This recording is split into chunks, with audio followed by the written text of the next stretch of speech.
Men who like to keep their morning routine simple will love these Multi for Him gummies, specially formulated with 12 key nutrients designed to support men's daily nutritional needs. Nature Made Multi for Him gummies help support muscle and bone health. It improves your immune health and it increases your energy metabolism. With the quality you can trust, Nature Made Multi for Him gummies have no artificial flavors, no synthetic dyes, no high fructose corn syrup, no artificial sweeteners, and is gluten-free. Pharmacists around the world have recommended Nature Made to be the #1 vitamin and supplement brand. So when you need something that's going to help you get you through the day, when you need something that's going to increase your energy to help you get you through that workout, to make you perform as an elite athlete at the top of your ability, try Nature Made Multi for Him gummies, because you don't want to stop. To the 12th round.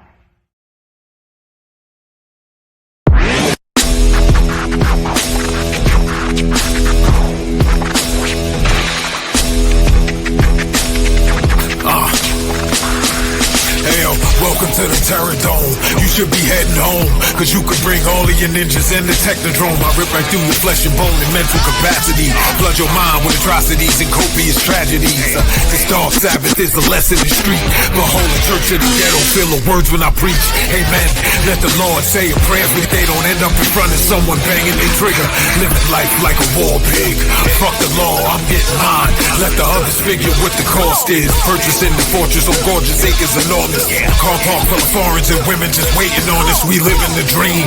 Y'all living like hell is earthbound. We are not the same. You've been a lame since first, pal. I don't feel sorry. I recommend they go dirt bound. Doggy dog world and you've been looking like Chuck Brown.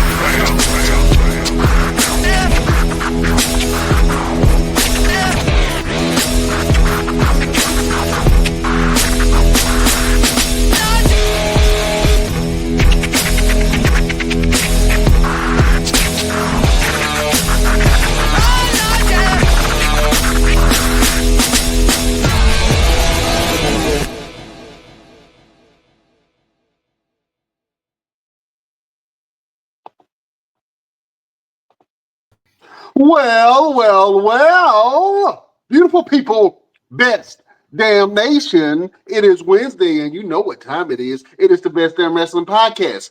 I am your humble host, Brian Renegade, and with me, I have the best damn crew. First of all, if you see this man in a dark alley, run for your life, he will beat you up and throw you in the trash can. Or put you in the trunk of the car. He is the green-eyed bandit. He fights people. Sometimes he bites people. He's your mama's favorite wrestler. And he can whoop your daddy ass, the one and only Roosevelt, the fighter. What's that? What's going on, bro? What's going on? Ladies and gentlemen, I hate to start the show off like this. Well, we have to start the show off like this. A couple of days ago, we had a passing in the family. Bobby Horn, a.k.a. Sir Mo from Men on a Mission, has transitioned on to the afterlife. For those who are not familiar with Bobby Horn, he was one half of the WWF Tag Team Champions Men on a Mission, along Big Daddy V, Viscera, King Mabel. He was an uncle. He was a mentor. He was a phenomenal individual on this planet. I first met him in 2015 at a wrestling event, and I remember the day vividly. I spoke to my son's mother when we was together at the time, and I said, "Yo, that's Sir Mo over there." And she said, "Who?" And I said, "Yo, it's legendary. Like, that's Mo." I said, "I want him to watch my match." Then I went up to him, I spoke to him, I said, "How you doing, sir? I would love for it if you watch my match, give me some feedback after the match." And I had another event after. So immediately after my match, I had to get in the car, drive off to the next thing. And I got dressed after my match and I ran off. And I went to him. I said, what'd you think? He was, it was great. You moved really well out there, da da da. And I immediately felt like it was a blow off because you meet a lot of veterans, a lot of legends, and they'd say, "Oh yeah, he was great." And I was like, "Oh man, he didn't want to tell me, I was bad." And I got in the car, and my son's mother handed me a picture. He autographed the picture. He gave an autographed picture to give to me, and he wrote on the back, "Great job, wrestling Messiah, Black Jesus." And from that moment, I was always Black Jesus to him. And when I finally got a chance to go and work for him in Texas and, have different opportunities and going out to Germany because of him, and it's a heavy, heavy loss, to say the least. Because that was unk to me, you know what I'm saying? So I usually don't get bothered by passing, but this one aggravated me a little bit. Because I have the mindset that we don't belong to each other, we belong to God. And while we're here, we celebrate each other, we make memories. And rest in peace to Sir Mo. I'm gonna continue to beat people up because he would always say, you Roosevelt, you the man who likes to fight. So go out there and fight everybody. So that's what I want to do for Uncle Mo. I'm gonna go out there and fight everybody. So once again, rest in peace, Bobby Horn, and we'll see you down the road. Absolutely, man. One thing that I do want to acknowledge is right before Mo's passing, when we had the first Mall Mania event, we wanted to honor Sir Mo for everything that he's done, not because he was ill at the time, but just because of the impact that he's had on the wrestling business from a lot of the wrestlers that we were coming in contact with that we've had on this show that said, "Hey man, Sir Mo was a big influence on me. Sir Mo helped me out when I needed it. Sir Mo did my first travel show outside the state. Sir Mo fronted the bill for my airplane on my rental car, my hotel." Like the impact that he's had on the local wrestling scene and the impact that he's had to the people who's trained him and the people that can say, "I'm a Bobby Horn guy. I'm a Sir Mo guy." I think that has some weight into it. So thank you, Sir Mo, I haven't had the direct connection or direct opportunity to speak with him other than Messenger. We messaged each other, but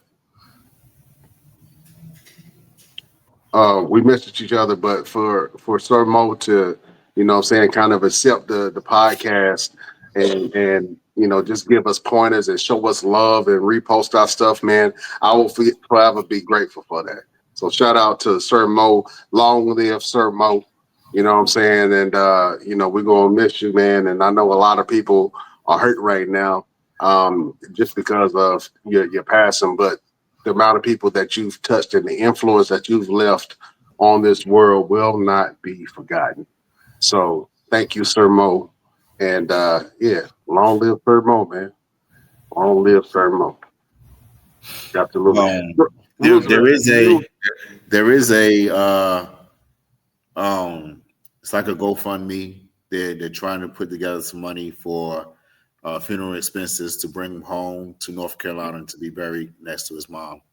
So if you guys would like to donate or whatever you're able to do, or even just share it, it's share.spotfund.com.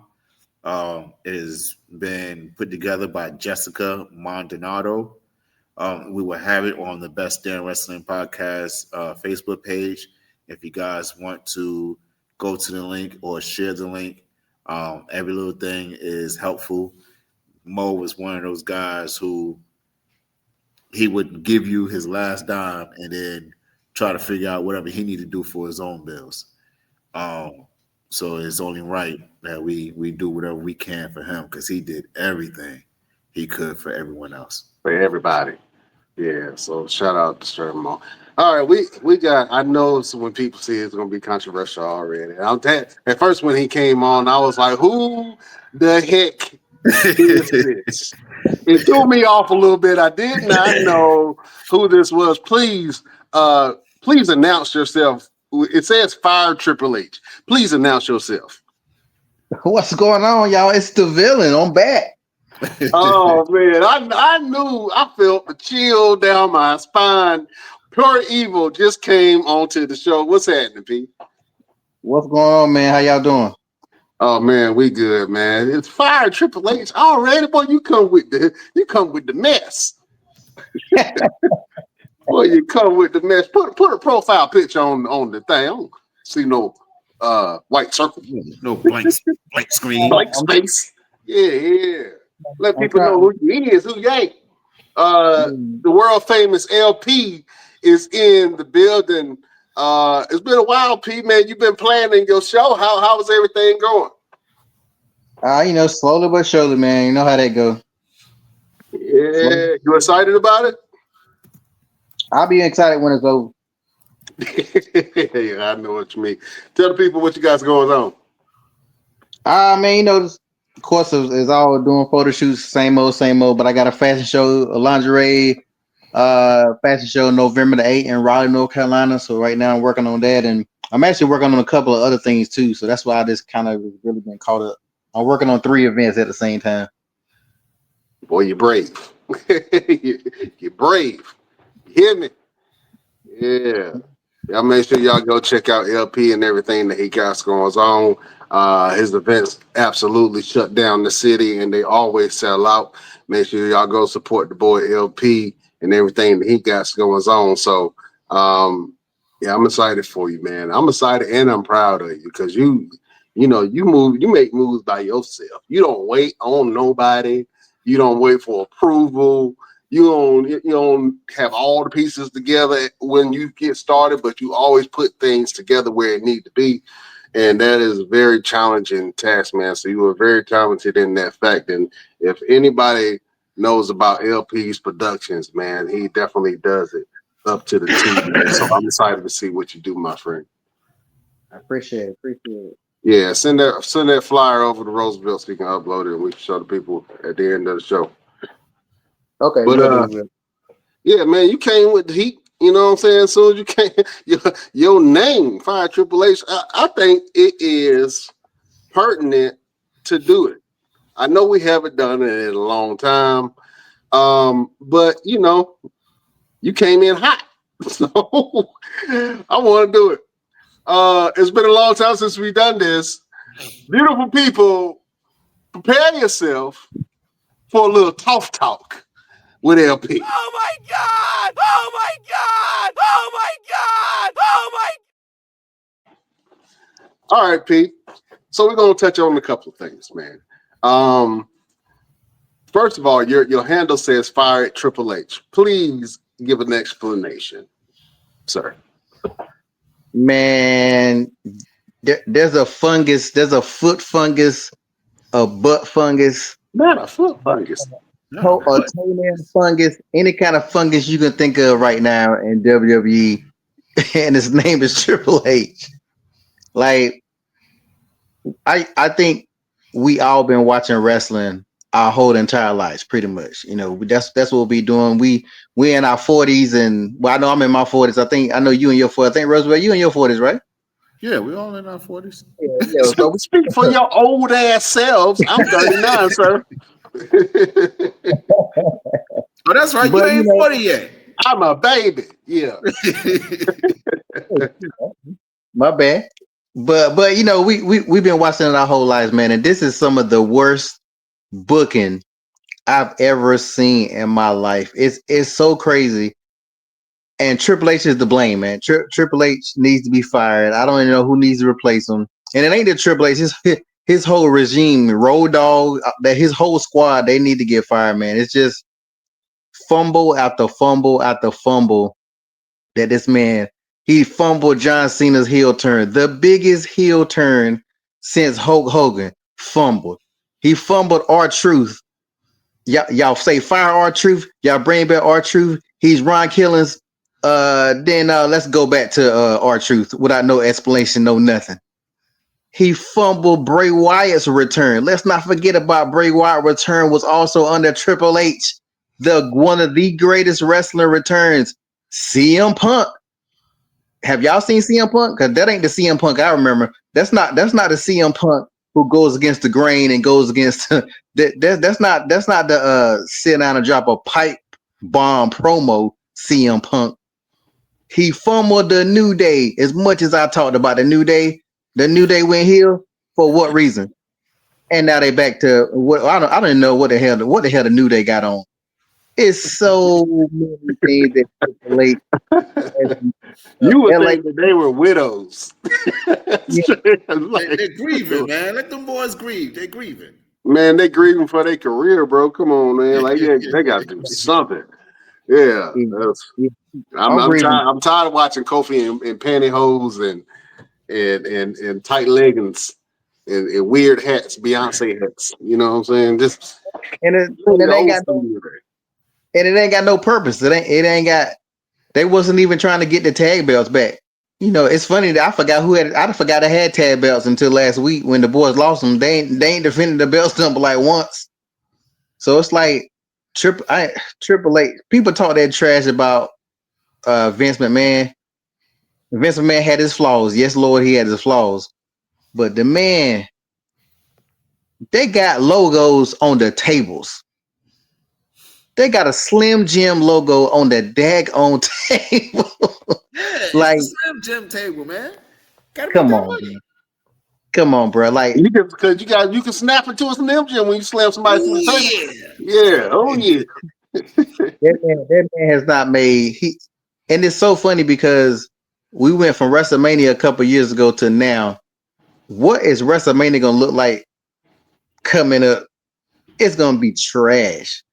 Like they ain't got nothing. Are you excited about anything right now in WWE? Like they won't push LA Knight. They won't push Carmelo. You know, and I ain't even an NXT guy like you guys, but I seen the potential in Carmelo Hayes. They ain't doing nothing with him. And I'm gonna tell y'all right now, when those other black guys from NXT come over here, it's a wrap. They look good over there in NXT, but they better stay. If I were them, I would stay at NXT. If I was a wrestler, especially a black wrestler, I wouldn't even want to come to WWE. Not right now. Let me come a little bit later on. Cause I would not want to come. And the last thing I'll say before I let you guys have it. Jey Uso is cool, but come on, bro. Y'all had already proved that Jey Uso is not that guy. Y'all giving him another title shot with come on, man. Come on, man. What are we doing, man? Yeet your ass up out of here because that mess didn't work. Let that man get his yeet on, man. Oh man. That was another tough talk from your boy. LP. Hold on, we got a message from the Best Damn Crew. Freddie, attack. Miss you guys. Mall Mania can't come fast enough. You damn right, Freddie. We excited. We ready like Freddie. You hear me? Yeah, absolutely. LP, you had some valid points. You had some very valid points, although they might be a little on the controversial side. But my question to you is, and I know we spoke about African American wrestlers and representation in wrestling for years now. You know what I'm saying?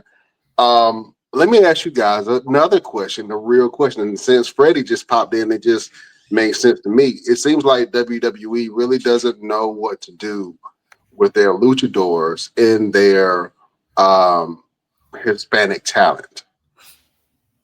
And it's been a while since we've seen a wrestler who is of Latin descent win a championship. I think the last person was Damian Priest, who was Puerto Rican. But do you think that WWE has a luchador problem? Do you think that they have a problem pushing black and brown talent? I'm gonna ask that question to the man who's actually wrestled for the company before. Uh, I mean, we just saw the fumble. We just saw the fumble with Andrade, yeah. and to the point where they had to go back and reissue the clause, the 90-day clause, for their talent. Year clause on him, right? Yeah, he came out that I thought he had the clause, and he just automatically popped up on AEW TV with Don Callis and them, and then they was like, "Oh no, what you doing? You can't just leave and join the competition like that." But you know they fumbled the ball with Andrade, and they fumbled the ball with Santos Escobar. Do you think that they have a problem? I think WWE's problem is that they don't know what to do. And I think their biggest problem is they got too many. There's too many of us. So they're like, well, if we push all of them, we got no more room for the the YTs, you know what I'm saying? So it's like, yeah, they just don't know what to do. You know what I'm saying? Because at the end of the day, you're going to end up having black on black, Latino on Latino, which you should have the luchadors kind of wrestle each other because that's the style. You know what I'm saying? They can match that style. You can do the contrast of styles of a luchador versus somebody like a Chad Gable, who did a phenomenal job wrestling a luchador. So I think, I don't know, I think some behind the scene things is happening that they're like, oh well, maybe not this this match. And then they're putting themselves, they back themselves into a corner because they've acquisitioned AAA, they pretty much got TNA, and then they got WWE and NXT, and they're like, man, we got all these people. What the hell are we supposed to do with them? Produce content. Produce content. I think that they are really pushing forward to have a more pay-per-view style matches. It really seems like it's a pay-per-view every month, and it wasn't like that before. It was honestly, it was a pay-per-view maybe it seemed like it's every week, don't it? Every week, because there's one this Saturday, and they just had one last week. Yeah, that's crazy. I don't know. I really feel like it's a money and content play. But at the end of the day, if you just acquired two companies who are your competition, whether you see that as competition or not, TNA has a really solid brand. They have some really solid players, and they have a really solid show. AAA has some really solid key players, some great personalities, and it caters to the love of the luchador style wrestling. And I really feel like corporate AAA is not going to be the same as the AAA of old. For instance, when WWE acquired ECW, the ECW that WWE acquired was completely different from the ECW that we fell in love with. When WWE acquired WCW and brought in some of the talent, and they even tried to do some shows where the WCW talent was against WWF at the time, but they were still trying to do WCW style wrestling at one point, and it did not work out. So I think that AAA is going to, of course, face the same troubles that the other companies have faced once they became acquisitioned. I think AAA is in a better position because they have some control over their product, and they still has exclusivity with their talent, if I'm not mistaken. But I don't know if WWE, for instance, I know we saw the behind the scenes documentary that WWE did. What was the name of the documentary? Unreal. Unreal. If you look at the writers' table, there is no diversity in the writers' table. There's one questionable black dude. I'm not sure. I'm not sure how deep in the culture he is, but you have one brother, and there was no diversity. There was no people from. There were no women at all in the room, which I absolutely think there should be some women, because women are some of the best storytellers right now, and that helps to show why a lot of the women's storylines are so recycled and redundant. Yeah. Can you be my friend? Oh, you're not my friend no more. Oh, you're my mentor. Oh, you're not my mentor no more. Like the stories, the women can do so much better if they get the right material. If they get the right material, you put the right players in place, the women can tell amazing stories. But you need a woman in the room to be able to voice certain changes. You need some Hispanic people in the room to tell you about lucha and how things should look and how they should go. You need some brothers in the room to say, "Hey, I can advocate for Montez Ford. I advocate for Carmelo Hayes. I can advocate for Trick Williams." And you're right, LP. I think that once a lot of these talents can come up, and we talked about this before, Roosevelt, about Javon Evans, amazing talent, great friend of the show. You know him personally. Javon Evans is an absolute star in the making and a stud. I don't know if they are going to know what to do with Javon Evans because he doesn't talk like the rest of the wrestlers. He is very comfortable in his dialect, and to break him out of that is going to be challenging. And so they're going to be putting him in the pigeonhole where he becomes, maybe, if he comes to main roster, he's going to be in the tag team maybe. He's going to be being called. They're not going to know how to really push Javon Evans, where Javon Evans has that fire behind him, and organically people have drafted to Javon Evans. Now, are they going to package Javon Evans the way that he needs to be packaged so that he can become the megastar that he is? I don't know. We'll see. But Javon Evans, Trick Williams, Obafemi, Jada Parker, Last Legend. Obviously, I'm naming a bunch. I mean, Lola Vice. When she comes up, are they going to know what to do with Lola Vice? Right. You know what I mean? So, and to be honest with you, I'll take my hat off to Shawn Michaels, man. He knows what to do with the black and brown talent. Well, the main thing with that is they have a lot of people in PC that is assisting with a lot of the talent. The ones that's on the main roster, they don't go to the PC very much, if even any. So they don't really have anybody. They don't have road trainers.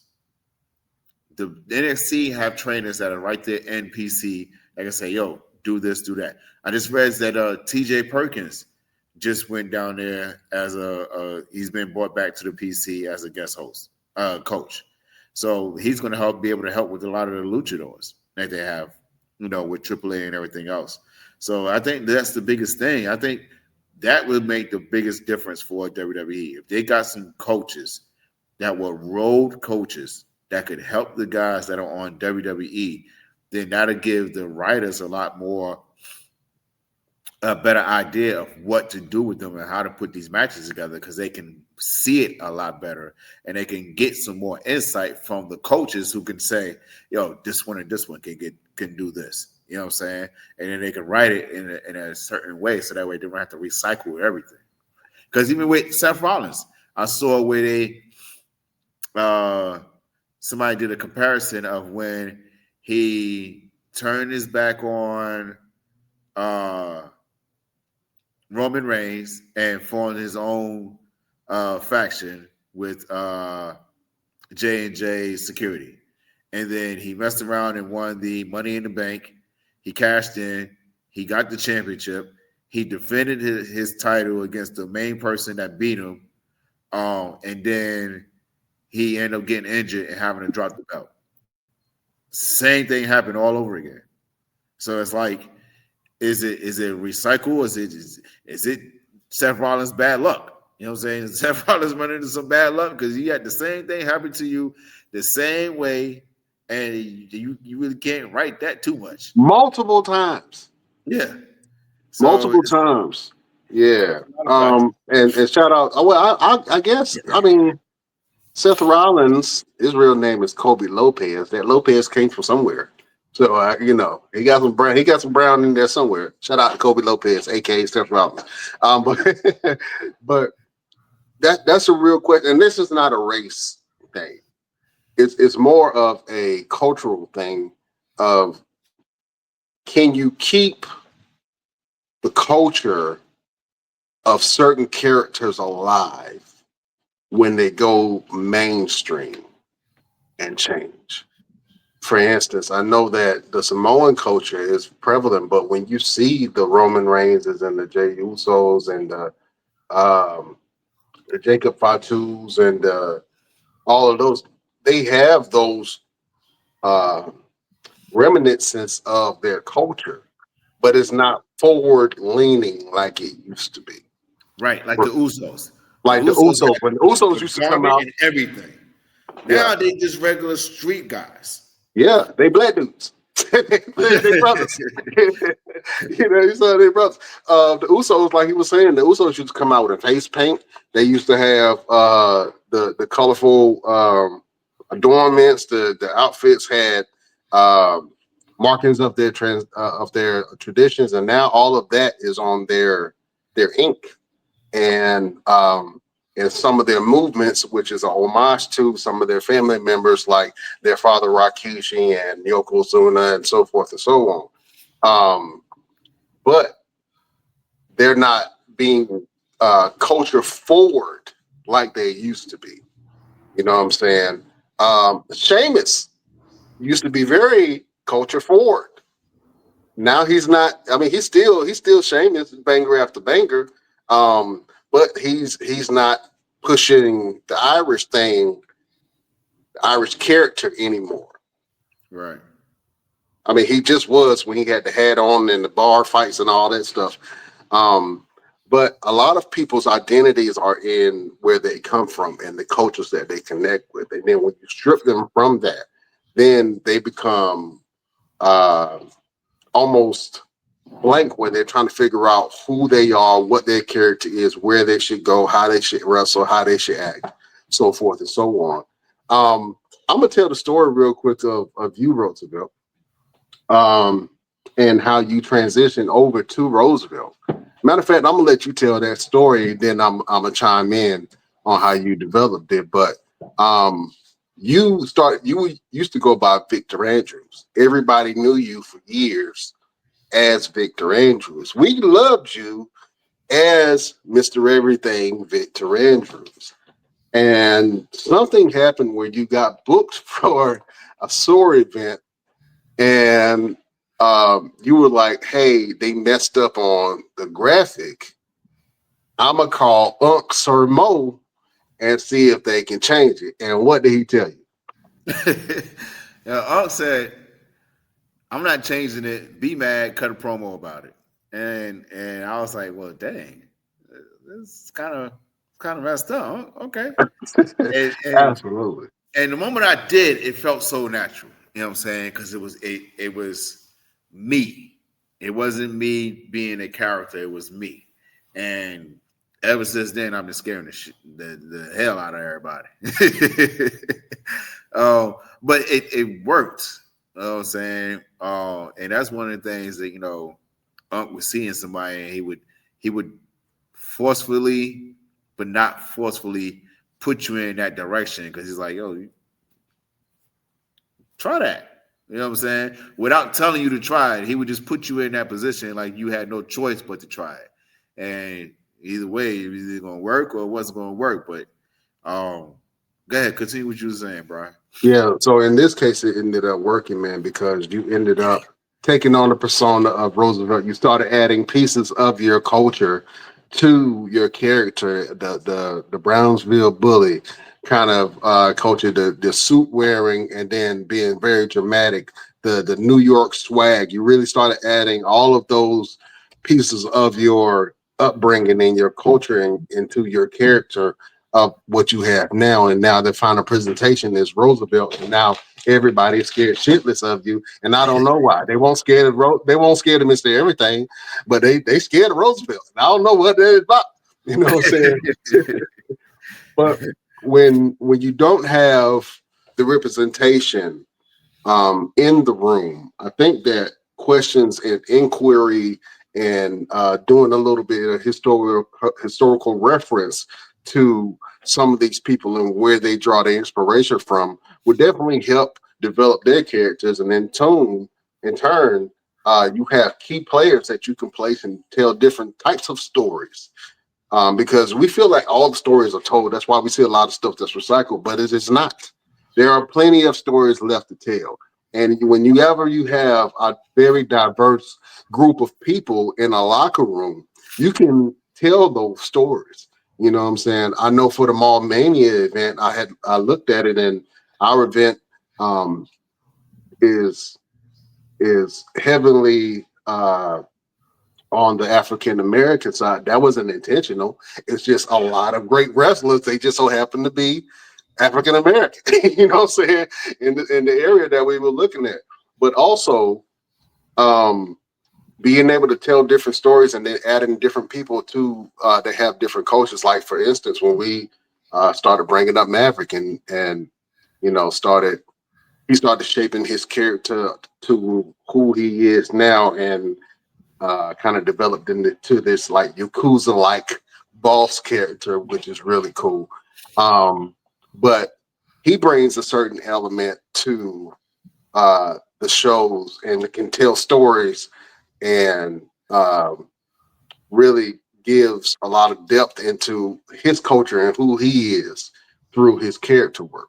You know what I'm saying? So having a good, diverse group of people is always good. Having women and the voices of women being heard is always good, because you can tell new stories and you can put things together that you normally wouldn't have, because our brains are only capable of reproducing what we've seen and what we've heard. Right. And then so if you in charge and you only had certain limited life experiences, you can't imagine how somebody's life is that's completely different from yours. It has different experiences and different slangs and interactions. You know what I'm saying? And you can't expect somebody who doesn't understand that to want to put it on their product and bring it to the masses of people, because they're going to feel like everybody doesn't understand, just like they don't. Right. You know what I'm saying? I.e., when a Javon Evans comes, how are you going to place him in matches? How are you going to place him on main event cards? You know what I'm saying? How are you going to position him for success when historically the talent like that, like a Javon Evans, like a Ricochet, like a Carmelo Hayes, they're getting buried. Quote unquote, I hate to say. You know what I'm saying? Let me go to the villain of the Best Damn Wrestling podcast, man. LP, what do you think WWE can do differently in introducing these new characters of diversity? And do you think that AEW does a better job with their presentation of Black and Hispanic and wrestlers from all the cultures?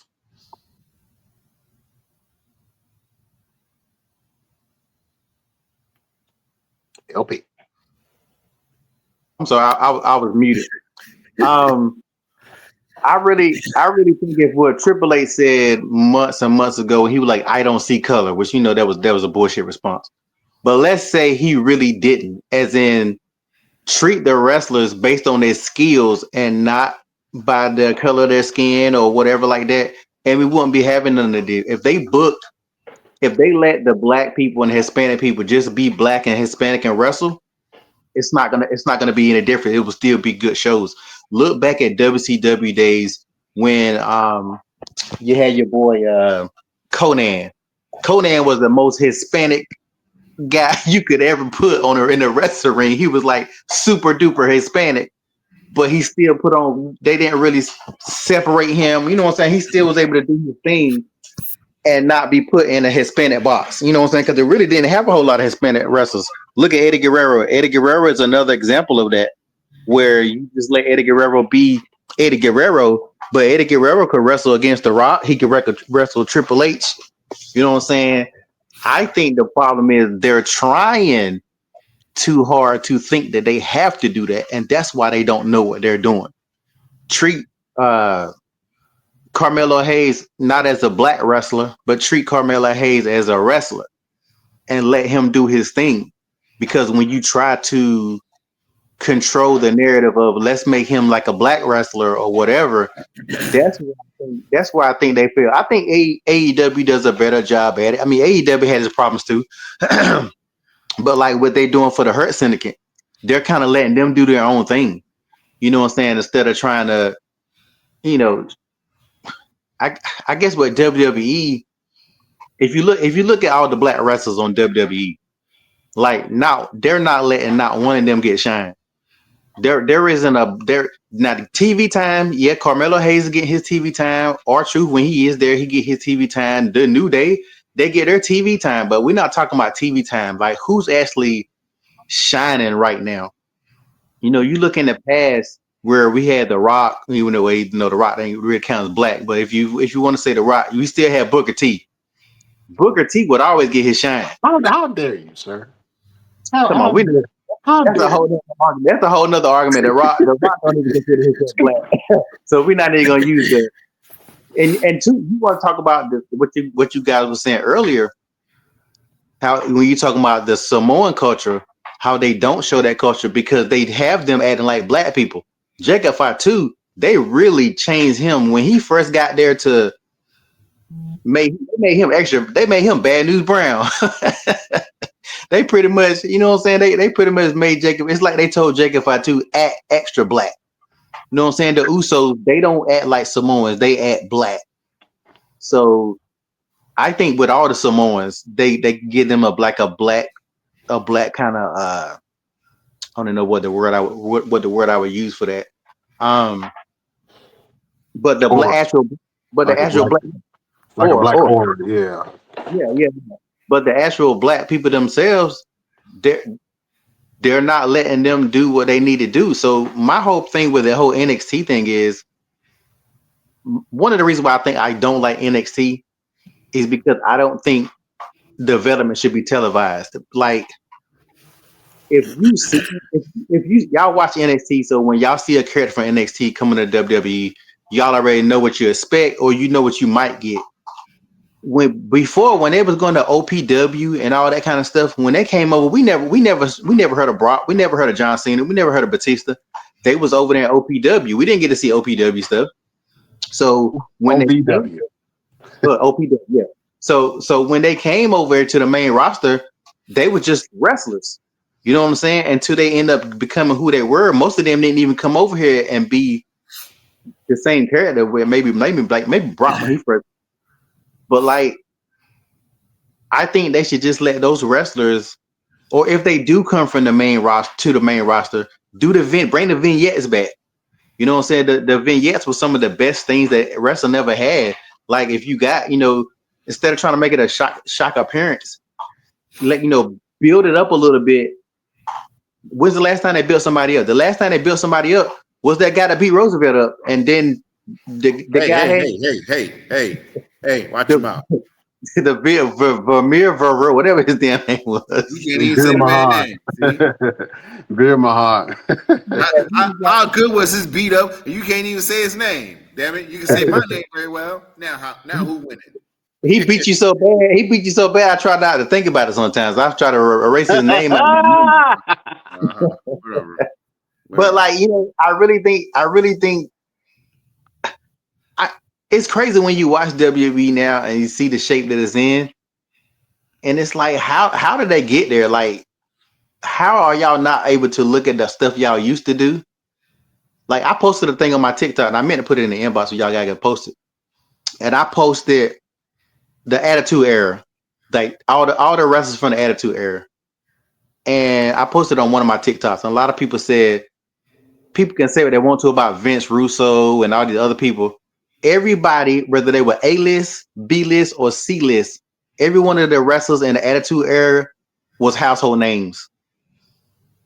Even people just I need to put that picture. I need to put that picture because look, let me tell you, I see the face you're making, but let me tell you this. Let me tell you this. There's a lot of duds in the Attitude Era too, bro. I'm not gonna say it's 100%, but I'm gonna give you a prime example. You think people didn't know who the Godfather was? The Godfather the Godfather was probably what, between C and B list. That whole train, that whole gimmick, Spike Dudley. I know people that remember Spike Dudley. You remember everybody had a storyline of some kind. They didn't just wrestle. So of course, yeah, they had some duds, but majority of the people, they were household names. These wrestlers now, ain't nobody know. I don't even know all the members of the bloodline now.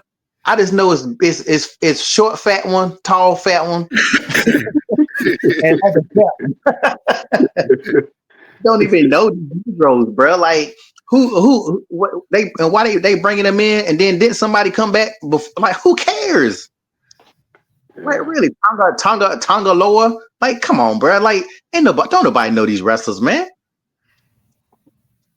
Well, I have to make a correction because I said that WWE had the trouble with booking their black and brown stars.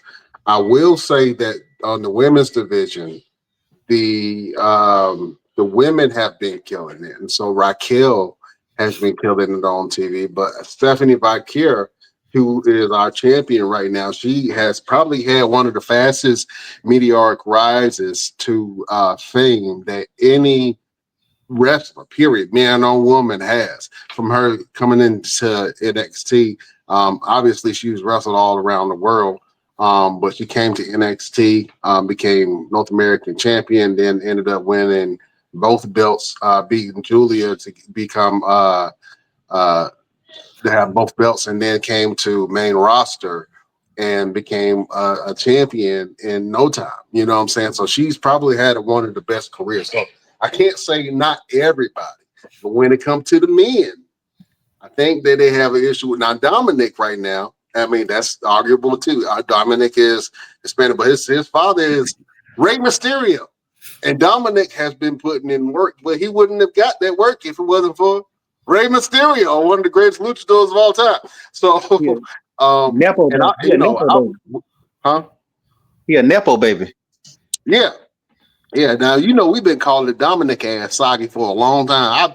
I when he first started, I called Dominic Sagi every week, and then all of a sudden, when he got with Judgment Day and he started just really developing his character, he has really come into his own. And for him to be a AAA champion as well as an Intercontinental champion, Dominic is definitely entertaining to watch on TV. And I love his cowardly character. You know what I'm saying? So they're doing the right thing with Dominic. They're doing the right thing with Stephanie Vaquer. But will they push Dominic to that main event spot where he can become the WWE champion? I'm pretty sure they will eventually. Yeah, it's possible. They will eventually because Dominic is red hot right now. And I don't know. I just seeing this new generation coming up. For instance, Tony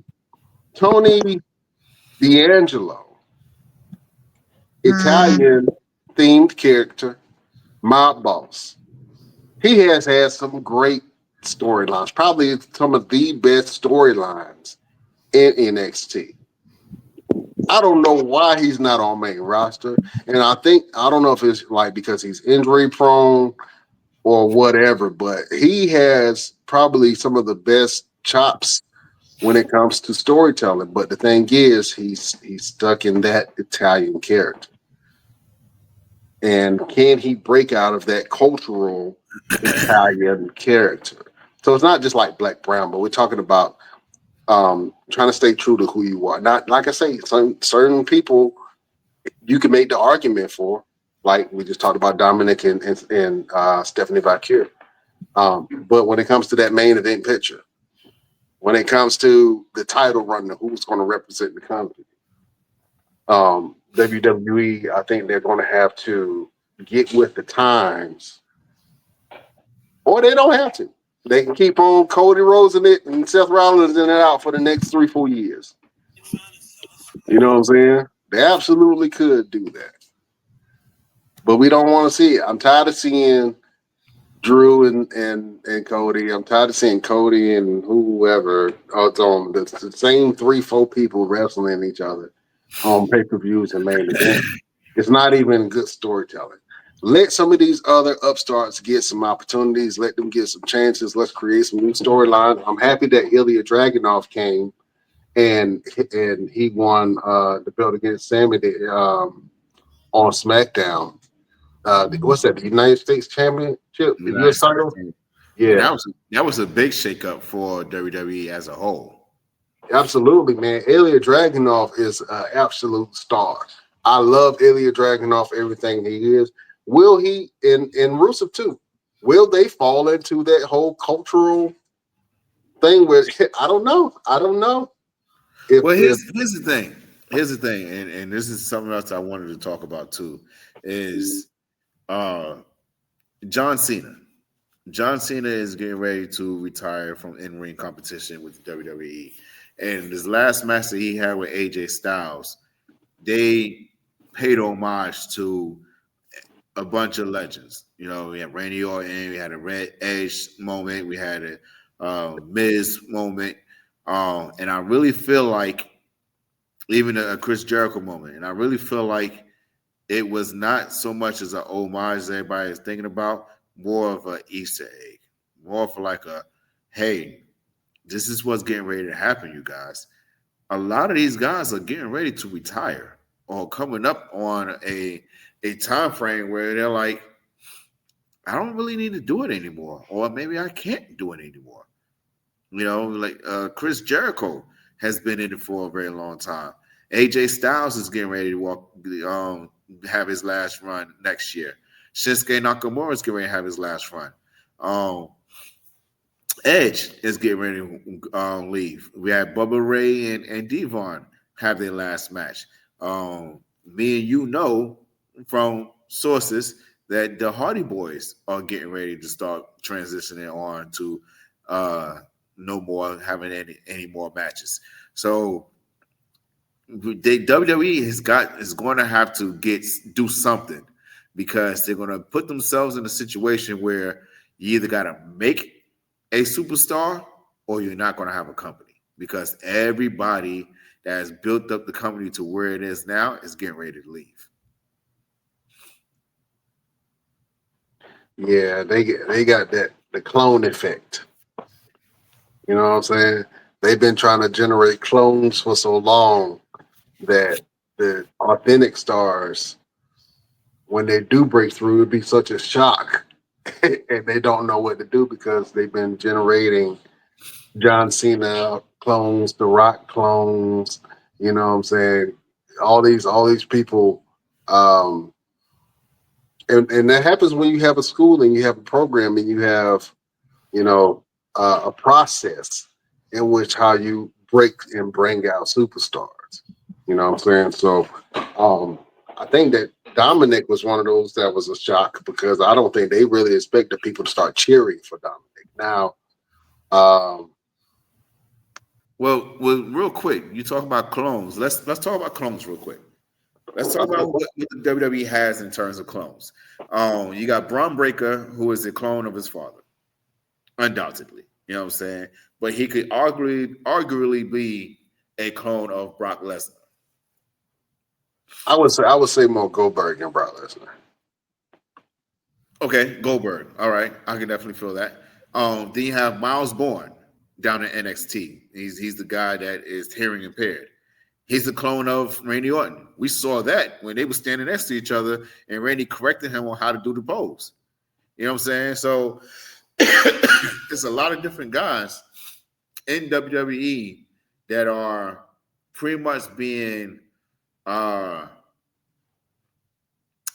molded to be who we are getting ready to lose.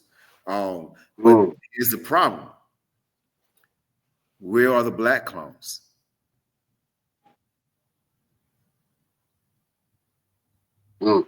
LP, you got something to say about that? We don't have any black clones because we didn't have any black wrestlers.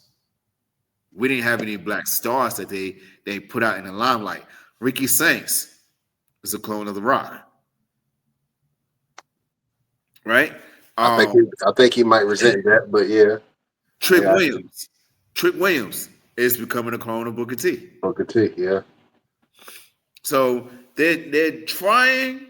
And a lot of these superstars are trying to portray these next versions of the past.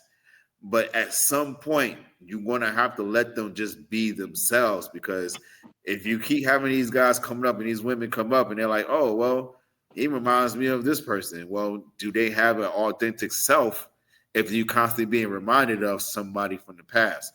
Roxanne Perez reminds me so much of AJ Lee. Well, I think that's kind of I agree, but I also a little bit disagree. Where I'm saying I a little bit disagree because I think wrestlers have always done that. Like Shawn Michaels got compared to Ric Flair a lot. A lot of people would kind of like give you Macho Man vibes or Hogan vibes. I think it's like a generational thing where it's not necessarily a clone. It's just gonna make you think of other people. Like there's probably even Stone Cold. If you dig deep enough, I'm pretty sure there was some Stone Cold like wrestlers that old people were probably like, oh, he ain't nothing but this, or you know what I'm saying? He ain't nothing but that. So I think just like a lot of people say that LA Knight was like a mixture of Stone Cold and The Rock. A lot of people kept on putting that on LA Knight. Some of them I think purposely try to. I always thought Dolph Ziggler tried too much to be like Shawn Michaels, and Yes. that's why I liked Dolph, but I never really liked Dolph because he was trying too hard. Jericho had a lot of Shawn Michael like, you know what I'm saying? And Jericho even said that Shawn Michaels inspired him or whatever. So I think sometimes when a wrestler inspire you, you kind of pick up, you know what I'm saying? You kind of pick up their ways or something like that. But the problem that WWE has, for one, that they're not listening to their fans. Like the fans are pretty, even if it don't work, the fans been begging for LA Knight for 3 years. It's damn near 3 years. That man didn't even win he had one title shot, I think, against Roman. And even the Royal Rumble, the little Rumble that they had this past Monday, they could have let him do it, and he could have had Jay already had his chance. I'm pretty sure at this point CM Punk gonna win the belt. If he don't win the belt at this point in time, good Lord, he need to go ahead and quit too. But I just think that they don't know how to make stars no more because just like Roosevelt said too, they're not letting them be themselves. And everything now is too PC. Like I know kayfabe is supposed to be dead, but like seeing Cody Rhodes get beat down 1 minute by KO and then being on a podcast the next day laughing and chucking it up, that don't help. That don't help the illusion of it. And I think that's too like wrestling if maybe this is the new wrestling for the next couple of years, but I don't know if you guys been keeping up with the ratings. SmackDown ratings have been the lowest it's ever been in like the last couple of like 2 or 3 months, or like maybe months. Like it's been super low. Raw ratings is going down. I looked at a couple of breakdowns from the whole ESPN thing. Like I know ESPN is probably regretting this whole deal because this numbers been going down. They charging people crazy rates to get into the building. You know what I'm saying? Like families can't even afford to go. got to take a mortgage on your house just to go see a pay-per-view with only 5 matches, like a pay-per-view with 5 matches. I mean, that's, and just like Roosevelt said too, they got so many pay-per-views now, you ain't even got time to build no storylines. You ain't got no time because y'all got pay-per-view next week. Like, I literally don't even be knowing when the pay-per-view's on until somebody talking about it's a pay-per-view coming up. And I'm like, damn, they just had one. So yeah, if somebody put me in a ballroom right now, I would be like, I'll fire everybody up in there. I'll fire everybody up in there and get some different people in there. Get all these wrestlers. Get some of these other wrestlers to come in and maybe not even necessarily to write the script, but let them put some input into something, because what they got going on right now, the fans are not happy. I don't know if you guys looked at the dislike ratio to when Jey Uso won that thing. It's like 72,000 dislikes, because it's like they fumbled Jey. If you really watch how they did Jey Uso, they really fumbled Jey, because now people kind of tired of him a little bit. Same thing with Sami Zayn when they would call him Sammy Hogan. Like, when you finally push these wrestlers, if you don't give them what they need, they gonna fail. Like, if Cody Rhodes, why does everybody hate Cody Rhodes outside of him being born? Cody has no story. Cody has no character outside of him finishing the story. There hasn't been anything. So nobody's invested like there was for the bloodline. Like, nobody, I'm not invested in none of these stories, because by tomorrow, I give you a prime example. All right, the Vision. I think the Vision is the worst faction in WWE history. I take the X Factor over the Vision. But even when they put the Vision together, they never explained why they put it together. They never explained why Bronson Reed would even work with Seth Rollins after he gave him 13 tsunamis and brought it up every single time. Yeah, so it's like, bring it up every time. Yeah, I destroyed Seth Rollins with 50 tsunamis, and I decided to come and be his partner now. What? With no explanation. You really need him though, because you just killed him last show. Yeah, man. Let me go over to Instagram real quick. Shout out to the Wrestling Guy store in Phoenix. They just joined on. But the Master Mir says creativity is key, personalized characters, and connection with the crowd. Yeah, all of those things are important. But if you do, I'm gonna pull back the veil. If the management ain't feeling the talent, it don't matter. It really don't. Because at the end of the day, management puts those people in those matches. Management books the matches. Management keeps the storylines going, depending on the town. Whenever you see them head to Texas or Southern California, oh, they'll pull out the luchadors. They'll pull out the people who have Hispanic descent. Whenever they go overseas, and if they go to a country in Germany, they'll pull out their German wrestlers. You know what I'm saying? They know where to place people. You know what I'm saying? They know where to place people. So what I'm saying is, a good shakeup is good. That's why I kind of missed the draft. The draft was something that you can look forward to. With like, okay, now we about to get a refresh. Now we about to get a product refresh. Now they're adding talent. It's the solution to shake up and this is a question for you guys. It's the solution, right? To shake up the talent, shake up the roster by switching wrestlers to different brands, or it's the solution to bring up and elevate the stars that are mainstays and stars in the NXT. Let me ask that to LP. I'll say, because doing the shakeup ain't gonna matter if they're not having no good storylines. You can shake it up all day. If they're not gonna do no more storylines, it's not gonna matter. So, until they learn, I think the biggest thing, the disconnect from the audience. Like, Logan Paul can do something and get a cheap pop and make a viral moment, but those fans are not going to turn back in and watch when Logan Paul's not there. I've said that before.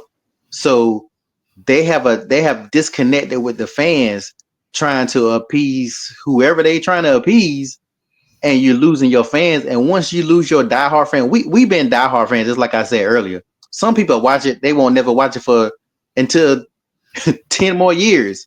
But once you lose your diehard, your foundation, which is your fans, which they are losing because the numbers are showing it. Once you lose that, it's over with. All they got to do is connect with the fans. You ain't got to do everything that the fans want, but you see some of the stuff that the fans don't want. You can't be like, oh, we're going to do this anyway. You either going to, Triple H got that mentality. You either going to watch it or you ain't going to watch it. All right. Keep on thinking that people won't turn the channel and, not watch it. If they can connect and they can reconnect with the crowd again and bring back the storylines, because you got to have storylines or it's not interesting. Yeah. I think they got to allow the talent to be their authentic self. No, not everybody. You can't let people be their authentic selves. Most of these people, they don't know who the hell they are, especially if they're coming from NXT. A lot of people don't know who they are because they've been told to be something different. You got a point. You know what I'm saying? They don't know who they are because they've been told to be something different. Braun Strowman made an interview, and he said, had WWE let him be his authentic self, he could have had some longevity in what he was able to do. Like these guys, like even R-Truth. Do you believe that? Huh? Do you honestly believe that? I think so, because the way they try to build him as this big monster, and then he got his ass whooped all the time. You know what I'm saying? Like, you had this man go out there and flip over as a semi truck, pull down a full Titantron setup, Titantron, and go in there and lose to somebody like me. I'm gonna be honest with you. Braun lost a lot to Roman. Braun lost all the time to Roman. Roman was the only person that had Braun's number. And it was quite frequently. Every time they fought, I was like, yeah, Roman gonna win this one.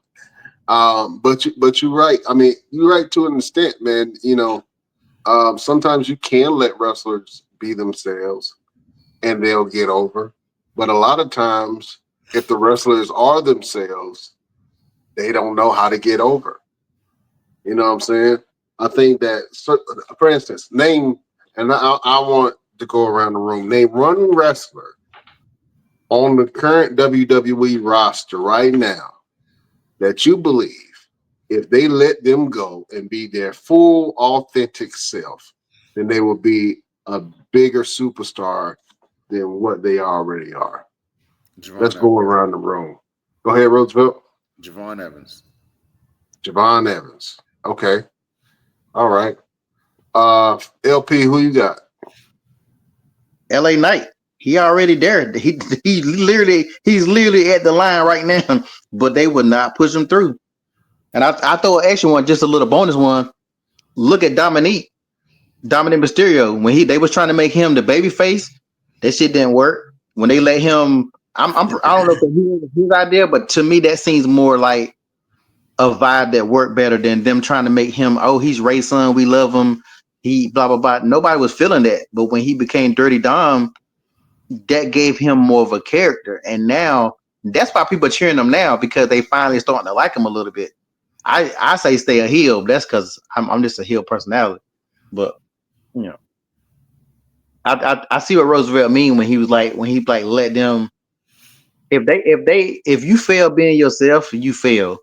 If you fail because of you doing what they told you to do, look at Keith Lee talking about some damn Bearcat. Bearcat. I hated that. Boy, I was mad when I saw it. I was like, what the hell is a Bearcat? Then they had to do the explanation. Oh, who was part of Bearcat? And I'm like, shout out to the original Bearcat. But they didn't need to do that. He was already over. Yeah. Look at Karen Cross. And they have a problem with striking while the iron is hot on a couple of wrestlers. Keith Lee was one of those guys who could have been world champion and had a very interesting character, but for some reason they just I don't know what the problem with them and Keith Lee was, and that's a couple other people too. That was Vince. Vince didn't believe. I watched the interview with Keith Lee talked about it. Vince didn't believe in the Keith Lee character, so that's why he thought the whole whatever the hell reason he thought. So that was some Vince McMahon mess right there. So it still goes back to that's like Roosevelt. You get your WWE contract, and they see what you have been doing that works for you, and they be like, we want you to be a little bit sassy and be like be Adrian Adonis. We want you to be a pretty boy like the maximum male models. We gonna call you Jangalang Lee. You got to be Jangalang Lee. You can't be Roosevelt no more wearing the suits. You got to be Jangalang Lee, and you got to wear colorful pinstripes as your outfit and get that over. Yeah. You gonna say no? Wow. After a while, that frustration going to come to the surface, and then people going to see it, and then you're going to have issues with the company, and the company going to have issues with you, and then you be on the independence talking about, man, forget them people. No, I ain't doing all that. All because you ain't want to be Jangalang Lee. Yeah. Jangalang. Roosevelt, like, I want to ask you like a serious question. With the current way WWE is now, and you see the writing, you see how bad it is, you see how they're doing stars, you seeing how it's working, you see how people are not becoming stars, and they're really kind of messing their careers up. If you had an opportunity to go to WWE today, main roster, not NXT, knowing what you know, would you wait or would you jump on it and be like, well, at least I'll be on TV, even though it could permanently damage, you know what I'm saying? Like some of these other wrestlers who have damaged their careers by what they've done to them. Would you jump on that contract? I would have a very strong negotiation with WWE, and I would find out exactly what the direction would be for 2 years. Let's say if my contract's for 5 years, I want to know what my direction is for the next 2 years. If you can't tell me what you would do with me for the next 2 years, I can't work with you. Because WWE has always had the mindset of, I'm not booking for today. I'm booking for WrestleMania 45, 47, 49. You know what I'm saying? And if you can't tell me what you got planned for me in the next 2 years, I got to stay right here where I'm at. Okay, I can see that. Yeah, that's kind of hard decision to make when your stomach touching your back. You know what I'm saying? It is. You know what I'm saying? A lot of these wrestlers, well, they like, hey man, I don't care what the contract is. Book me. I'm a little skeletal right now, but at the end of the day, you know, could I capitalize on that opportunity after being released? That is very iffy. I know a lot of guys that are back on the independents that are sitting around like, hey man, you know, I'm here. And then people are like, yeah, that's great. Welcome back or whatever. You know what I'm saying? Like they're not making thousands and thousands and thousands of dollars going to different shows. Now there are some that are doing it, but they're not booked every weekend. You know what I'm saying? If I go to WWE and they utilize me however they utilize me, and then I get released within 2 years, 3 years, I want to be able to get released and go work at another company and get just as much money, or work on independence and get more. I don't want to leave. I don't want to be released and have less. I want to be able to make more. Yeah, and then some people still got them champagne caviar prices and expectations when they leave too. You know what I'm saying? I ain't gonna say no names, but you know, I remember. I remember a couple of a few months ago. I had reached out to a released WWE star for an interview to come on the podcast. They were interested in doing it. They wanted to do it, and they asked for some payola. Now we don't do payola on this show. If we do pay somebody, they have to be very special or very important for us to do it. So I just quietly asked, all right, I'm thinking that they might want $100, $200. It was a female. She said $5,000 for the interview. And in my head, I'm like, Trick, who do you think you are? So I was like, no. Pay $5,000 to talk to you? No. But when you have the WWE banner in your back or the AEW banner in your back and be like, I've worked for X companies, you have some negotiating power versus somebody that's never been there and made it to the big dance. You know what I'm saying? So this whole conversation was to just say that, even though wrestling is as hot as it has ever been, I think that the WWE is losing. I'm not going to say they're losing their core base, but I will say that they are losing tractions. They're losing traction right now. They're fighting against the grain. That's the issue. They're fighting against the grain right now. Can we stop saying that WWE is as big as it's ever been? Because I don't think it is. Like, I don't, not number wise, maybe it is, but only reason why number wise, you should have higher numbers when you got everything in the damn ring sponsored and stuff like that. But when I say it's not as big as it was, because when it was as big as it was, Attitude Era, Ruthless Aggression Era, even if you didn't watch wrestling, you knew who certain people was. And that's why I said now it's not like that, because outside of Roman, none of the other wrestlers on the roster, including Jimmy, including Jay, including Sammy, including any of these other wrestlers, if you walked around, we should do that. We should do that one day. We should walk around the city and have a picture of Stone Cold and ask a random person, you know who this is? Then ask them Ric Flair, Undertaker, and then post a picture of LA Knight, post a picture of Karrion Kross, post a picture of Dominic Mysterio. I bet you Diamond the Donuts that most people are not gonna know these people. We were getting suspended in school for saying suck it. Like, do you I don't know if y'all remember, but I remember getting in trouble. Like, NWO for life. Like that, we were throwing up gang signs like we was talking about rider and body like Conan and what I'm saying, and the boys. Like the who was the boys in WW had that song I Hate Rap. That damn song charted on the country charts. You remember that song I Hate Rap? Rap is crap. Yeah, from Mr. Perfect, right? Yes, that song charted on the country charts. You know what I'm saying? You had the Ruthless Aggression album when you had all the rappers doing the remixes of the albums. And like, that's when wrestling was at its peak. Wrestling is not as they Michael Cole and them like to say that mess and they try to brainwash you. Wrestling is not as big as it's ever been. Financially, yes, but like culturally, it is not nowhere close to what it used to be. I don't know. You can make the argument that it is, man, because wrestling is more mainstream more than ever. You do see a lot more celebrities, entertainers, wrestlers.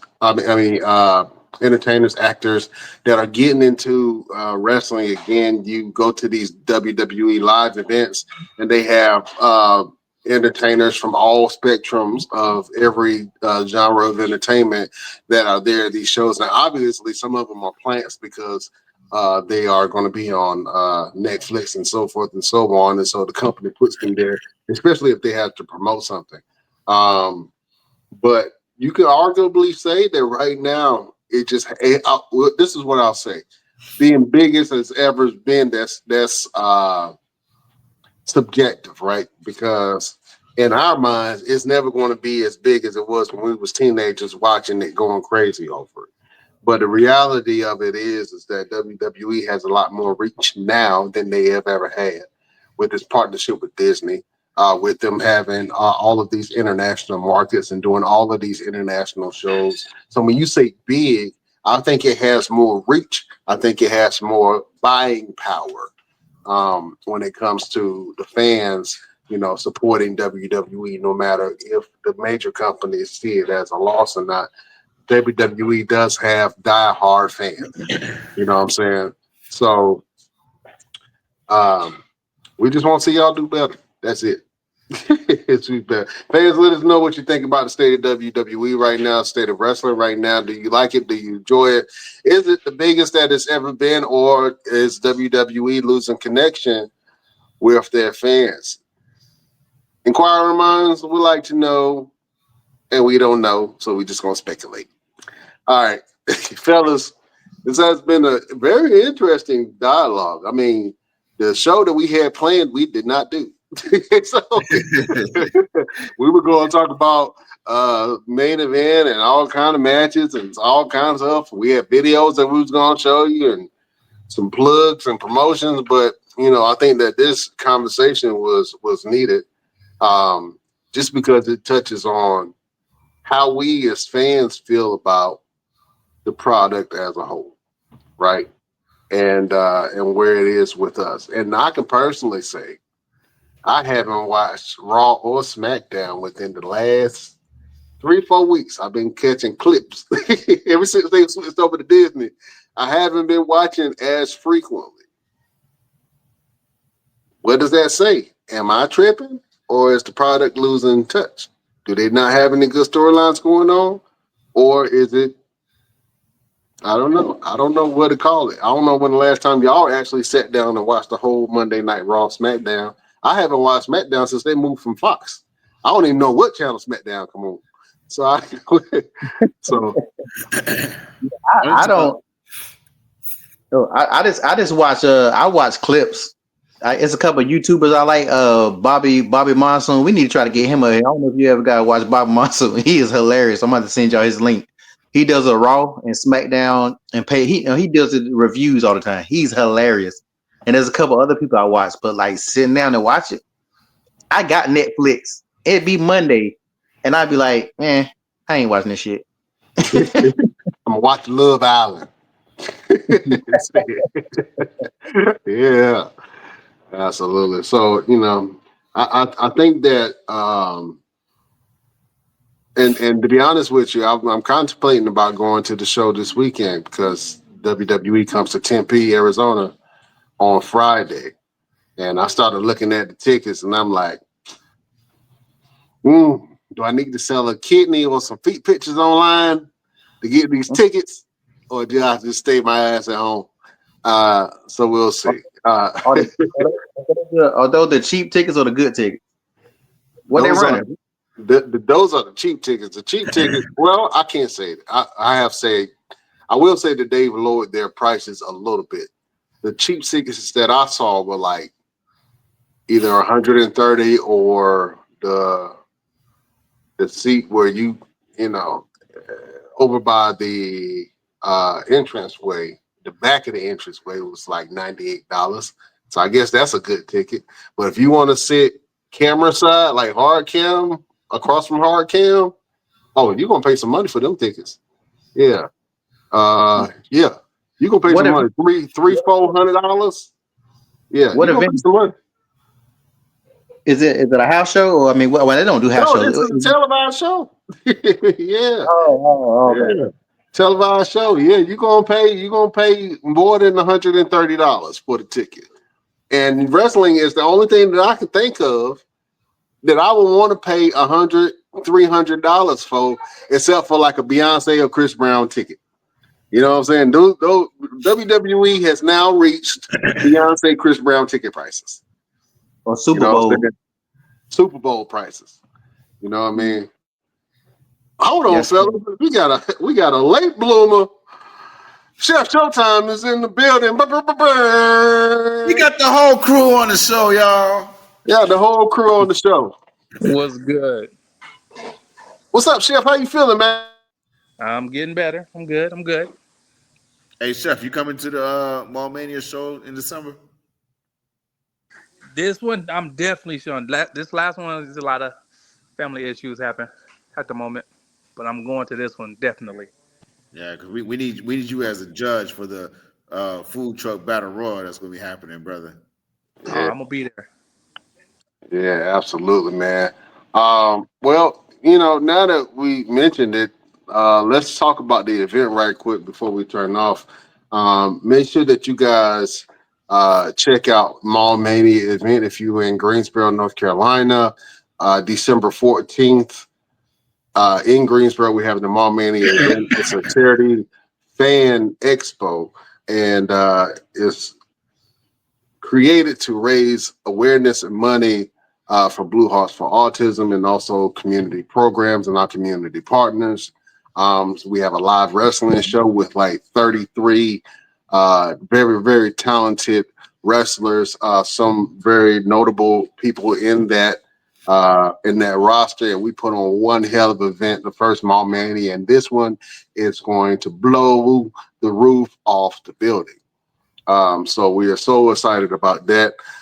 We just got our host, and so we're so excited about the introduction and the inclusion of our host, Radio Big Mac, from Wild and Out. He's going to be hosting the show, man, and that's going to be amazing. He's a huge wrestling fan. He's a huge foodie, and he is a friend of the show. So Radio Big Mac is going to be there for Mall Mania, and he's going to be with all the shenanigans. You know what I'm saying? So come and check out Radio Big Mac. We also are having the Sir Mo Battle Royal in remembrance of Sir Mo. So again, we want to send our condolences to the family of Sir Mo. But we are going to do the Sir Mo Invitational in December in honor of Sir Mo. So make sure that you are here to check that out. It's going to be great. And we have from Hell's Kitchen, Sterling Wright, who is going to judge the food truck battle royal, and it's going to be amazing. If you're not familiar with Chef Sterling Wright, he was on season 13 of Hell's Kitchen, probably one of the most memorable and fan favorites from the season 13 episode season. Lost Chef. But yeah, make sure that you guys check out Chef Sterling Wright. And then we got some bomb ass matches for you guys. Real quick, Roosevelt just announced his matches. Yeah, absolutely. So, match number one, we got St. Julius versus Jamari Jice, and we've had Jamari Jice on the show last week. He's able to come up here and tell his story. So this right here is going to be an amazing match, to say the least. Match number two, we got our champion Maverick Vo defending against Jack Tatum. It's going to be one of the most hard-hitting matches on the entire card. The entire show has hard-hitting matches altogether, but this one has a lot of story behind it, as Jack Tatum has been taunting and chasing Maverick Vo for a while. So excited to see what's going to happen with that one. Match number three, we have, oh man, this right here is the reason why we're going to need to buy a new building, because Diego Hill and Dante Smiley are going to tear the city apart as Dante comes and defends the OIWA television title. So make sure you come out and check that out. Next match that we have on the card, the women are going to come out and they're going to show out. We got Sahara the 7th against Amira Rose. And Amira was at the last Mall Mania show. She was in the triple threat match against Savannah Evans and CeCe Young. So she's returning back to Mall Mania in December, and she will take on Sahara 7. Next match we have is Savannah Evans against Amanda Kiss, which is going to be one to watch for. These two young ladies, they tear all over the East Coast and West Coast whenever they have their moments to be able to do those travels, and they're bringing their shenanigans and their hard-hitting factors to Mall Mania December 14th. Next match that I'm very, very invested in is RJ Weaver against the OG, Triple OG, Michael Devine. You know what I'm saying? Like, this is going to be a old school versus new school type of deal. RJ Weaver was in at the last Mall Mania show. He was in that 4-way cruiserweight match and Uncle Triple OG, Michael Devine, was in the very first Ceremony Invitational Battle Royal. Now he's going to step in the ring with R.J. Weaver. Next up, we got this match is going to be the match that people are going to talk about for a very, very long time. It's the Christmas Chaos Tag Team Gauntlet match where we have infamous Jarrett Martin and CJ Evans against Age's Legacy, Caprice Coleman and his son Chase Coleman. Then we have XLG in the mix. We got Pure Temptation and we got the Pink Pride Nation, Caden Pierre and James Anthony, that are going to be stepping into the ring at December's Mall Mania Christmas Chaos show. This match right here, I'm gonna let you talk about this match, Brian, because this your match right here. Listen, I have been curating and cultivating this match for so long, and when I'm a big fan of Shane Mercer, I'm a big fan of Blade Brown, and I know we've had Blade with us for some time. Blade absolutely deserves this spot. Shane Mercer is an absolute viral sensation. He is a great wrestler, great personality to talk to, and I know that him and Blade Brown will tear down the house. This match will go viral. I don't see any other way around it. And for people that's not familiar with Blade Brown, go and check out his work. People that's not familiar with Shane Mercer, go check out his work. But I know from Mall Mania, Shane Mercer versus Blade Brown, that's the top of the card on any card. You hear what I'm saying? So I am excited about this. And one of our co-main events. Yes. Now this one has a storyline above any storyline. We got the Pantheon versus Brute City. We got the Beer City Bruiser, and then we have Brutality Inc. teaming up to take on the Pantheon. If you guys were at the last show, Mark James and Joe Black have their issues. I got issues with both of them. So I'm excited to see exactly what's going to go down in this and who is going to come out on top. Would it be the Pantheon or will Brutality Inc. finally get their just dues as they team up with Beer City Bruiser? You're on mute. Absolutely. And one of the other matches that we have is the legendary Lodi. He's going to be in action against Sean Cruz. We do have some. I have to break kayfabe. Sean Cruz recently sustained an injury. Hopefully he recovers from that injury. So we bid you healing journeys, healing energy and healing journeys, my friend. But just in case Sean Cruz is not cleared to fight, there will be a special guest in that spot. Who will it be? You have to go to the show to see. Gotta come to the show. But hopefully Sean is good and he can go. If not, then obviously we're gonna have to play somebody else in that spot. And Sean, is definitely still gonna be a part of the show. He is a great talent, and we wishing you a speedy recovery, my friend.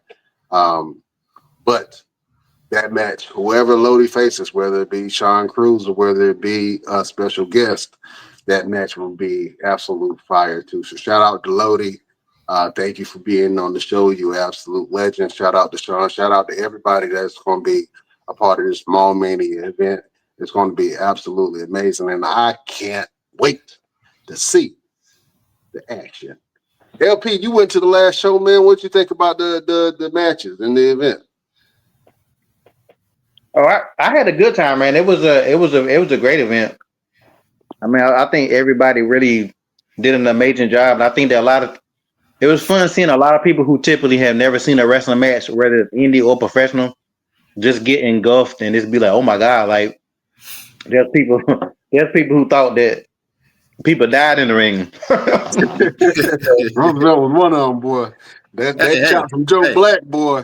hey, Woo! shut Made my nipples hurt, nigga. I'm just saying this is oh god.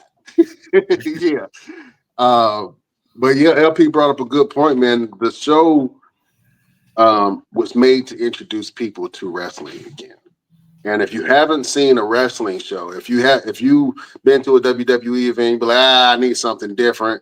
The indie scene has some very, very good cards, very good wrestling. Shout out to UPW in North Carolina. Shout out to DCW in North Carolina. Roosevelt, you know all the companies, man. Shout out a couple of them. Yeah, absolutely. Shout out to DCW.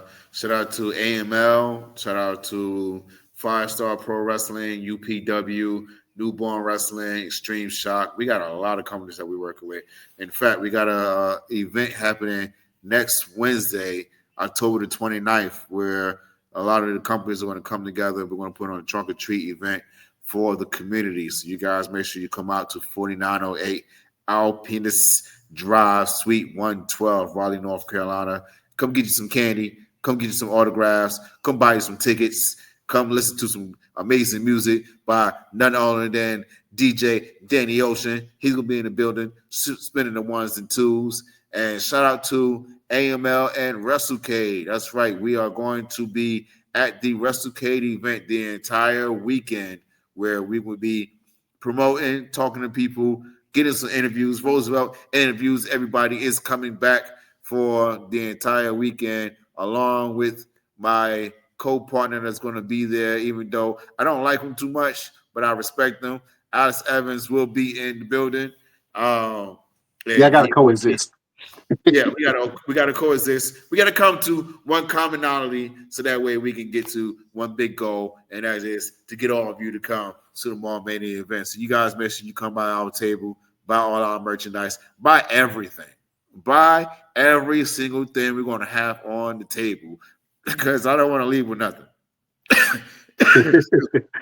don't want to leave with nothing. So come buy everything, come buy tickets, come see us, come see all the interviews we're gonna get. And you guys make sure you tune in every week and see what interviews that we're going to show right here on the Best Damn Wrestling Podcast. Absolutely, man. So y'all make sure y'all go check that out. All right, fellas. It's been a while since we all did this, and since Chef jumped on last, man, I'm gonna have you go first, sir. Chef Showtime. We gotta leave the people with a little bit of motivation. Gotta leave the people with a word. Do you have a final word for the beautiful people? My final word: believe in yourself, because nobody else will. Absolutely. Believe in yourself, because nobody else will. That is a final word from your boy, Chef Showtime. Fire Triple H. I mean, boy, what's your name? LP. LPZ, do you have a final word for the beautiful people? I think I just keep it real simple. Like, you were here for a reason, so make sure you show the world why you was put here. Absolutely. You were put here for a reason. You Yeah. here to irritate me, LP. What you say? You was put here to irritate me. They ain't even been on a whole 10 minutes. They already at each other's throats. I love it. Hey, Chef, too, make sure you come too, because Roosevelt said he got Braun Strowman, but he gonna be sweeping the floors for the guys at the Mall Mania, since he ain't doing shit else. Yeah, like they said they're gonna have Gunther taking out the trash, though. Coming back soon. I was about to say, where Gunther? I ain't seen Gunther in a while. They fired Gunther. He ain't coming back at all. Oh, man. That's big money. He ain't going nowhere.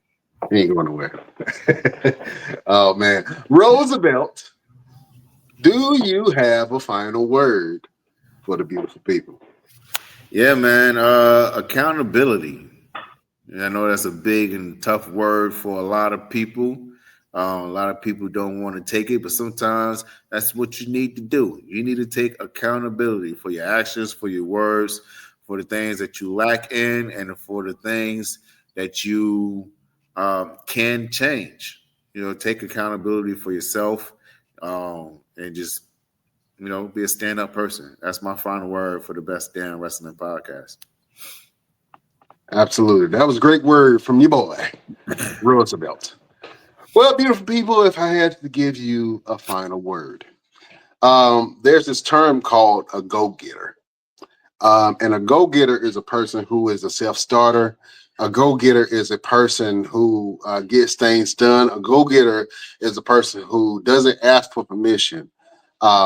They make sure they make things happen for themselves and for their families. Quote unquote hustler in these terms, a go-getter. Well, beautiful people, I am imploring you to be a go-giver. Give of your time. Give of your energy to people who deserve it. Give back to the community. Give a little piece of yourself to the world. Be a go-giver, because go-givers build the community. Go-givers build connection and relationships, and go-givers make things happen where money is absent. Be a go-giver in your life. Go give somebody something that's not bad. Don't give nobody nothing that's bad, but go give people a piece of you. Give people some motivation. That's why we do this segment on the show each week. So you can be a go-getter, but if you want to build long-lasting relationships, if you want to go to that next level, then you have to be selfless. You have to be a go-giver. That is a final word from your boy, Brian Renegade. Oh, man. All right, fellas, let's go around the table. LP, what you got going on, and where can the people find you? You can follow me on my Instagram and see pretty much everything I got going on. One Click Photography Shoots with an S. Fashion show November the 8th. Halloween party in Raleigh, North Carolina, Halloween night.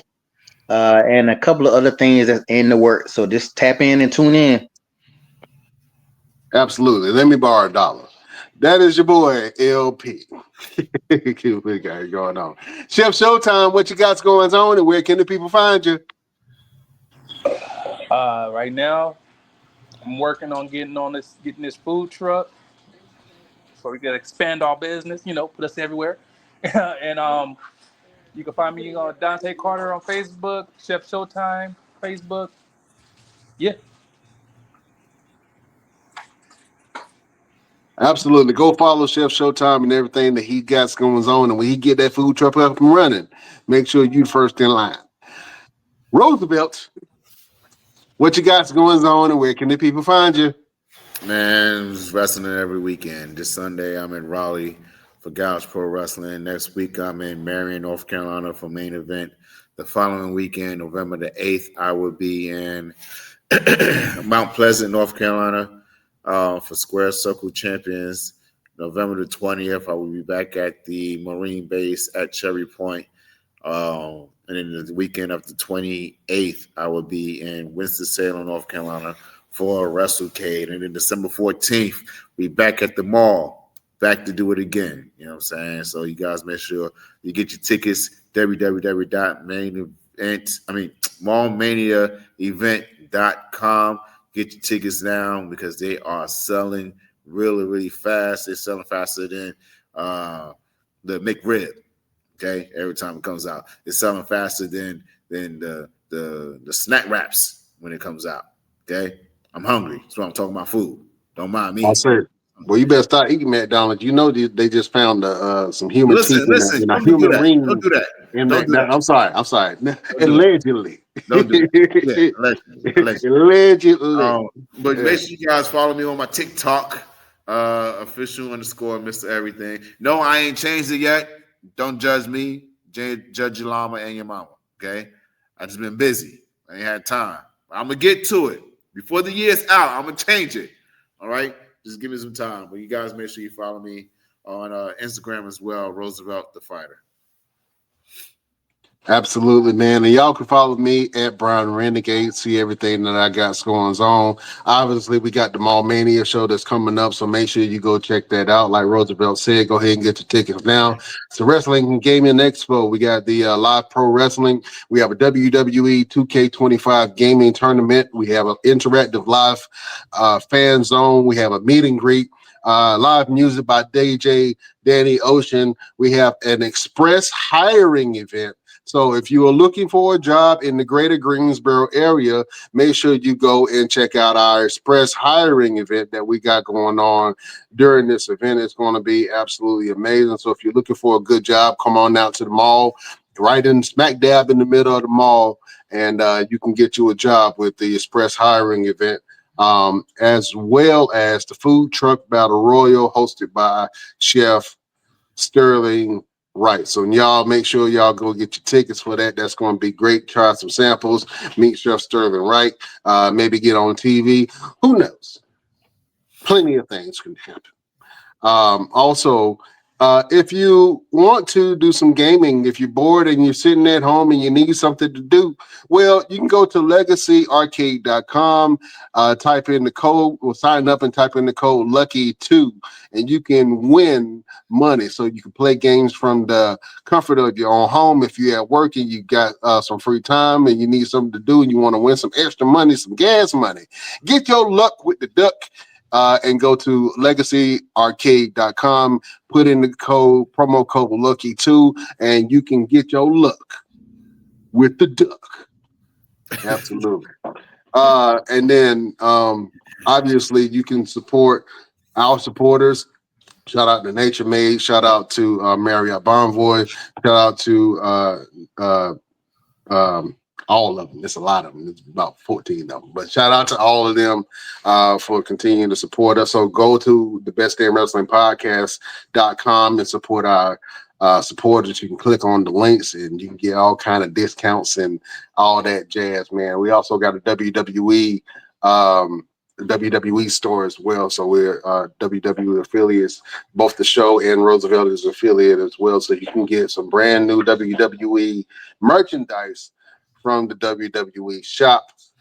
Make sure that you go to WWE shop and put in the Best Damn Wrestling Podcast and tell them that your boys sent you there to get some merchandise. Also, shout out to Blue Hearts for Autism. It's a nonprofit organization that we support.